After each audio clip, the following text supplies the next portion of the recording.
Right, I want to tell you how I got so much work. This is before YouTube, before making videos or anything. Before all of that, I want to tell you how I ended up getting to a position where the phone would ring that much through the day with new jobs coming in that I just have to turn the bloody thing off because it would just drive you mental. Um, but in order to tell you, we're going to start at the start. So we'll start at the very beginning, and then we'll go through that, and then we'll answer any questions at the end. So if you're watching on YouTube, as soon as I finish this, we can go straight to the Q&A. If you're watching on Facebook, then after this, it'll just cut because I'll when I edit the video, I'll just cut that bit off, so you don't have to watch a Q&A. So starting at the very beginning, because it's going to be the easiest way of explaining it. I started life plastering when I was a kid, basically. When I just started high school, my dad would have me working on the weekends, school holidays. Shouldn't tell people this, but sometimes I get a sick note and go and help him, if he needed a hand on a job. But that's just how it was in them days. Now, fast forward a couple of years, I was one of the youngest in the year, so I actually left school at 15, straight after my exams. And, so I had like a good few months, about 5 months before I would turn 16. So what I did was I worked with my dad then, and we were straight on the building sites. My dad used to do private work, but when I left school, I wanted to work on the building sites. So for me, he did it. So we did site work, and we were on day rate. And that was fine. I could already plaster, so I got quite a good day rate.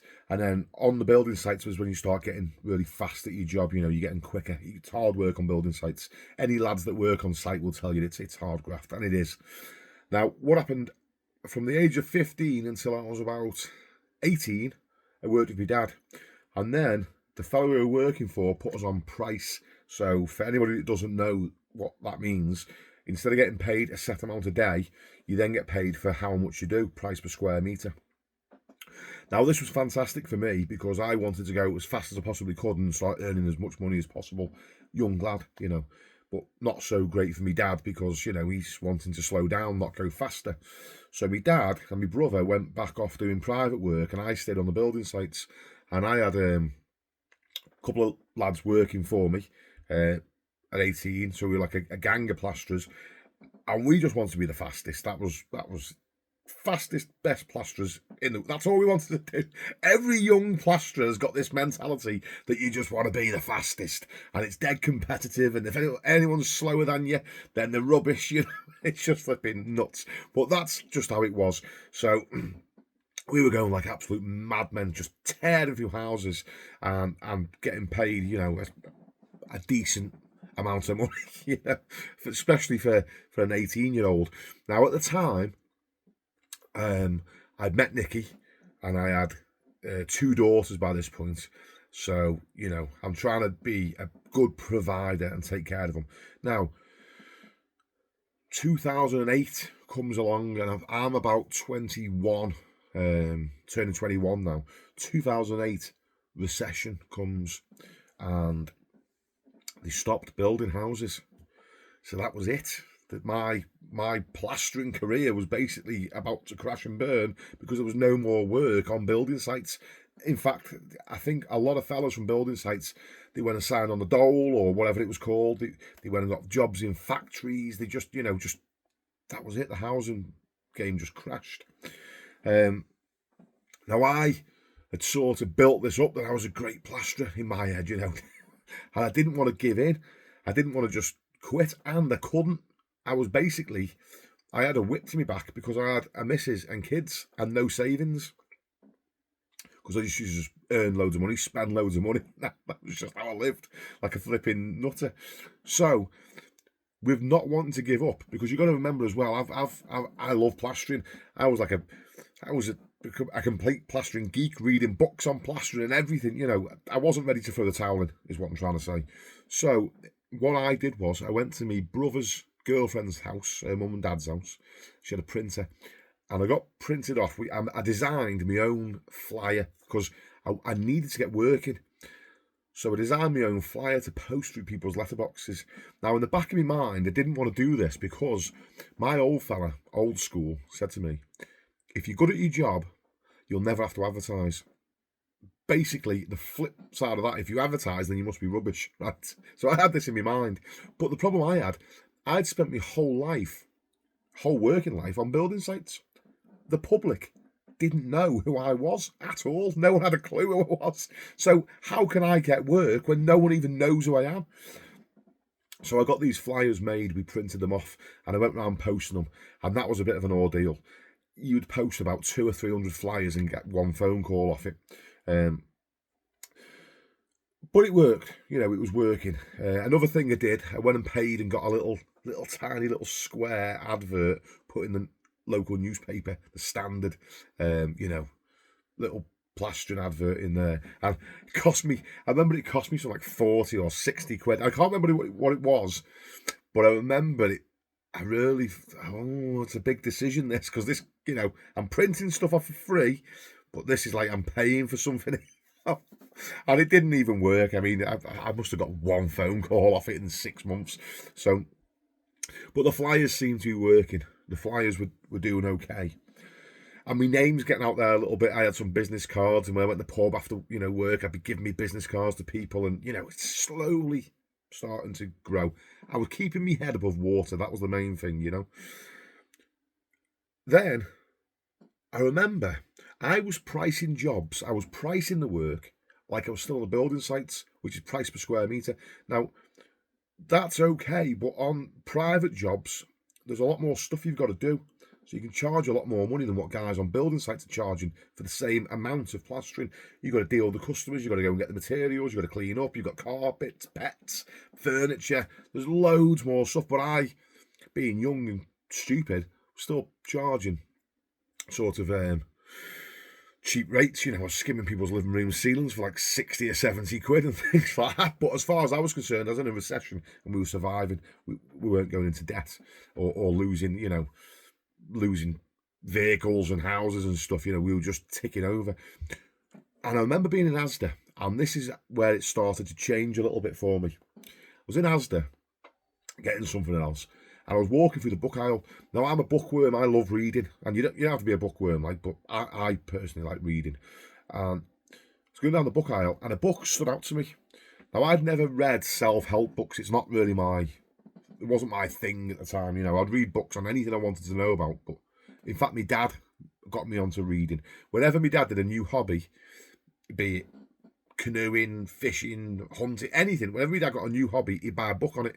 So I would pick up his books because I'd see him do it as a kid, and I'd want to read, so I'd read. So that's what got me into reading. My dad's not a big reader, but he instilled it in me somehow. So I'm going down the book aisle, and I've seen a book, I Can Make You Rich. Big title. I'd never bought a book in my life. First book that I'd spotted, and something in me I want to buy it. So I got this self-help book, and I remember going to the checkout, and the cashier, the lady that served me the book, I remember she sort of like sniggered at me, like, "You want to get rich, do you?" One of those. I remember feeling about that big. But anyway, I don't recommend you go and read this book, by the way, if you want more work. It's just funny how things happen. The thing that I took from that book, out of all the things, it was written by Paul McKenna. Remember the hypnotist? That's who wrote the book, right? So, but the one thing that I took from that book, he was talking about how much to charge, how much you're worth, and how your value affects what you can get paid. Increase your value, you can increase your earnings, So the one thing that I took was, he said, as an experiment, go and charge your clients double what you're charging them now. Just double it, because they don't know what the price is. Just charge double. And as a little experiment, I put my prices up. I don't think I quite charged double, but I put them up considerably, just as a test. And it worked straight away. Rather than getting 70, 80 quid for the ceiling, I was getting like 150. I was like, wow, that was easy. I've just given myself a 100% pay rise, and no one batted an eyelid. So that opened my mind to something then, because for the first time I thought to myself, I can actually, rather than just reading for entertainment, which was what I was doing, I can actually learn stuff from a book and apply it and it works. So it was like a light bulb moment. So I'm carrying on with the flyers and all the rest of it. And then I started getting into this, getting onto the fact that I could pick things up from other people. I could learn stuff. So over the course of a couple of years, because this didn't all happen in one sort of sitting in 1 week. It was like, spread out. I then got onto a guy called Grant Cardone. Now, if you don't know who Grant Cardone is, just Google him. He's a salesman. And what he does is he trains salesmen. So I found his videos online a year or two later, and this guy, he's got a course called Cardone University. So I've watched a few of his videos on YouTube. This was all new. It's all like getting started. Before he was on YouTube, he was selling like DVD courses and stuff. But I found this stuff on YouTube. I bought his book. And then he's got a course that you can join, Cardone University. And what it was, they would used to send you CDs or something, but now it's all online, So you could go on his website and you could download all these videos, and they used to sell it to car salesmen.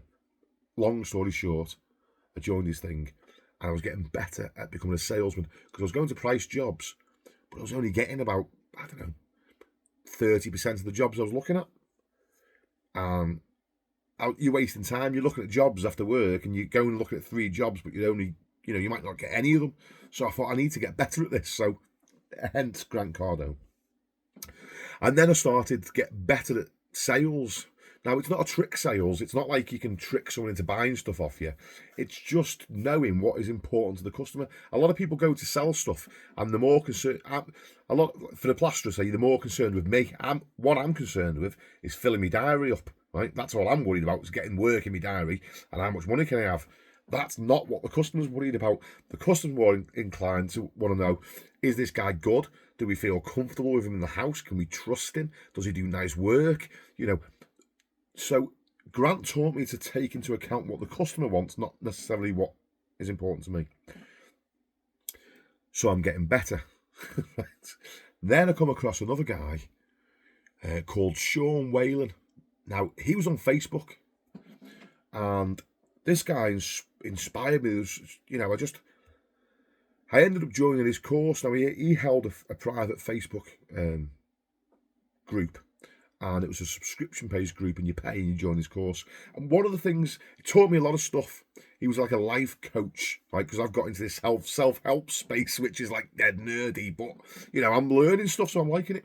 And one of the things that he said was, rather than trial and error and figuring your way through life, it's a lot easier to just pay people to coach you. So if you want to do something, if you want to, climb Mount Everest, the easiest way to do it is to find someone that's already done it and say, I will pay you to teach me how to do that, right? Which is what I was doing with him. And that concept then made it so simple. If you want to do something, just find someone that's doing what you want to do and pay them to show you the map of how to get to where they are. What have they done? Show me how to do it. So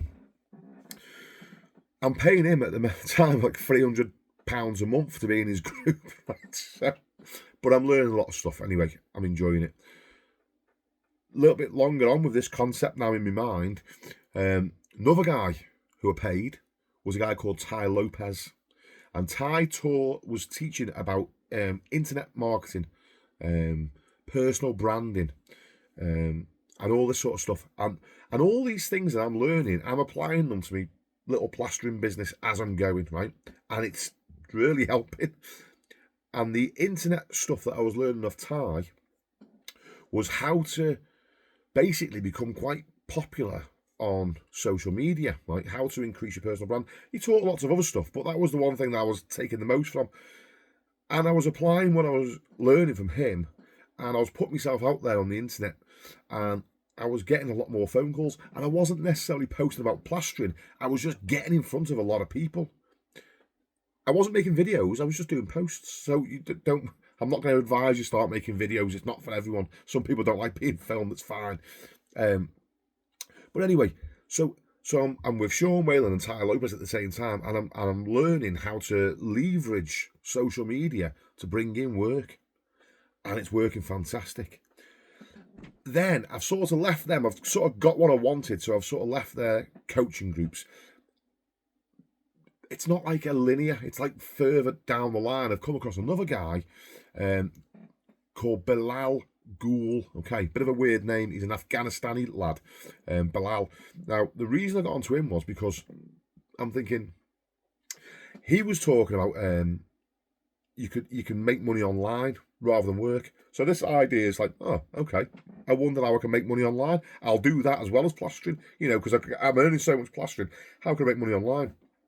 And what his whole deal was Upwork. You would go to a site, you would find someone that wants something doing, like some an ebook writing or a website building. You get them, and then you would be like a middleman, and then you go to these other people that were working for peanuts, and you'd get them to do all the work, and you just.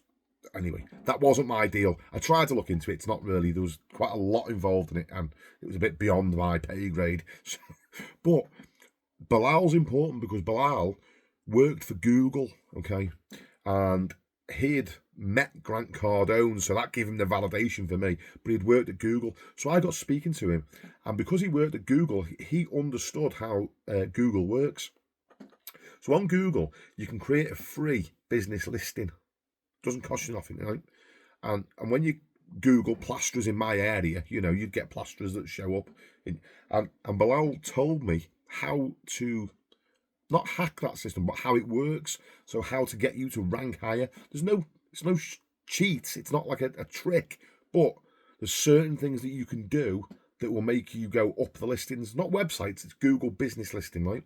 So when you click on Google and it comes up a map with the businesses that you're looking for, mechanics near me, and it shows you a little map of them, shows you how to get to the top of that. So that's what I took from Bilal. So I'm learning how to leverage social media, namely Facebook. Facebook's the best one because it's location specific. All the people, you don't want to be using social media that, like TikTok, for instance, because there's people all over the country watching it, all over the world, and you can't, as a plasterer, you don't want to go out doing a job in London and a job in Scotland the next day. You want to be local. So Facebook was the best for that. And then Google business listings, I learned how to work those. Now, between those two things, I'm pumping these things as much as I can, like in my younger days, and work is coming out of my ears. Like the phone was just driving me nuts. So I'd learn how to sort of lay off it a little bit. If you Google me now, my listing on Google, Kirk Johnson the plasterer, it'll be low down because I don't want any more phone calls. It's too much. Because as this goes on, then word of mouth takes over and everybody gets to know who you are in your area. But to get you going, this really helps. So just using the internet is so easy. Now, the reason I'm telling you this is because the world's changing, and what my dad told me, that you don't need to advertise, you don't need to, if you're good at your job, word of mouth will take you forward. That was true in my dad's day, but it's sort of changing a little bit now in the fact that word of mouth doesn't really happen that much as it used to. So, for instance, my missus wanted the car servicing because she was going on a good drive and it was due a service. She wanted to get it done. And she was sat with me and her dad. I'm out at her mum and dad's house. We're having a drink. Me and her dad having a couple of cans of bud. And my missus, instead of just saying to me or her dad, oh, Gary's busy, he can't fit my car in this week, do you know any other mechanics? Rather than just saying that, which would have been word of mouth, and I would have said, oh yeah, I know Pete, I know Piers, I know this guy, I know that guy, or the dad could have recommended different mechanics. Rather, she just put a post on Facebook, can anyone recommend the mechanic? Now, I'm saying that to highlight the fact that people ask online, and that's where word of mouth has now gone. People do less asking each other, and they just ask people on the internet instead, or they'll just Google it. If I want a florist, I shouldn't use a florist because I always use Coxey's in Overpool. But if I'm out and about and I need a florist, rather than stopping someone on the street or saying, oh, where's a good florist, I just Google it. Florists near me. And the first one that pops up, that's the one I'm going to go to. So the world's changing a little bit and a lot of stuff's going online. But I was okay because I was good at it. I'm good at getting work off the internet. I mean, if you follow me on YouTube or Facebook, you'll see I'm got a lot of followers. I'm quite good at it without blowing my own trumpet. It's simple to do when you know the simple principles. Now, the reason I'm telling you all this is fast forward now, years and years and years, because that's kept me busy for years. I've kept other guys in work, and I've made a lovely life for myself plastering, because I've never been short of work as much as I wanted. Fast forward now, now I've got 3 daughters, and my little lad is on his way. My missus is pregnant, and we have a little son. Now, straight away in my mind, I'm thinking, I'm nearly 40. He's going to come along. He's going to go to school and all that. By the time he's left school and he's ready to go his way in life, I want to teach him to plaster. I'm not bothered if he becomes a plasterer or not, but if I teach him, at least he's got that ready so he can decide what he wants to do. He can be a plasterer if he wants, right? But in the back of my mind, I'm thinking, I'm going to be quite old by the time he wants to learn, and plastering's a hard job, and I might not have the enthusiasm to teach him, because my enthusiasm is already wearing off with my apprentices now. 2 or 3 years ago, I'm like, I've had enough, you're starting to annoy me, I can't really be bothered. So I thought, in my infinite wisdom, what I'll do is I'll make videos for him. I will make little video lessons, because there's certain things in your trade that you don't do all the time. Pebble dashing. I might do a pebble dashing job once every 3 or 4 years, because it's sort of, but you need to know how to do it, you see. Or there's other things, damp proofing, you might not do a damp proofing job for 2 years. I'm thinking, what I'll do is, when these things come along, I will start making videos on all the different aspects of plastering until he's 18, and I'll keep them all, and then if he wants to learn stuff, it's all there for him. But I also thought I would like to put in about my daily life, show like what my day consists of as well, because my grandkids or my great grandkids, I mean, if I could watch videos of my granddad, I would, or my great I'd love to know what they like, what the personalities like, were they funny, were they miserable, I'd love to know more about them, because they passed away when I was just a kid. So I thought, I'll make videos for him, but I'll put my personality in there, and then maybe maybe the family might want to watch me when I'm dead and gone, bit of a morbid thought, but that was the idea behind it. Now, I've thought I don't want these videos to get deleted, so I'll save them on YouTube. It's a video hosting website. You can upload big long videos, and they'll just be on YouTube. It never crossed my mind that people would watch them, but anyway, here we are today. People watched the videos, I started getting subscribers, and then people started asking me questions and blah blah blah. I've got a YouTube channel now. One thing that I struggle with, I share all the information about everything I know about plastering and how to do the job, but people started asking me about prices and how do you get working and this and that, and I'm thinking, okay, all these things that I've learned over the years, I've got it nailed down to a T now. I'm earning good money, I don't struggle for work, I'm good at sales. I'm not blowing my own trumpet, maybe I'm not the best, but I'm good enough to get what I want out of it. And I'm getting all these questions, and I think I can't just put all this out on the internet. I can't tell people my sales techniques on that whole internet, because imagine if your customers watch it, because people check you out. This is the thing with Facebook, right?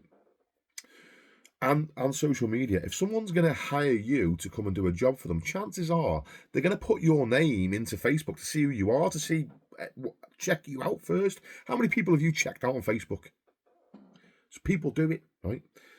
So I didn't want customers to find me and then put me into, YouTube, and then all of a sudden they know how I price jobs. It's just stuff you don't want out there, isn't it? At the time I was thinking, I'm going to hide some of this stuff from the tax man, as well. I mean, I'm all above board now, okay, so we don't have to worry about that. But anyway, moving on. You don't want all that sort of information all over the place. So what I did was, but I wanted to help these people, so I copied Sha Wayne's idea and made a private Facebook group. But then you've got the issue that you've got trolls and all these, you can pick who's in and out of the group, but you don't know.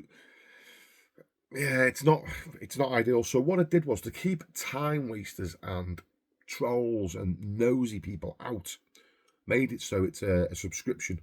You have to pay £1 a day. I thought £1 a day is a fair price, because I know myself, when I first started out, I was struggling. I didn't have any money. I can afford £1 a day, But that £30 a month stops just someone nosy from having a look, because they don't want to lose the money, you see, unless you're serious. If you're serious, it's not expensive. I was paying £300 to be in a group, so I've done it for £1.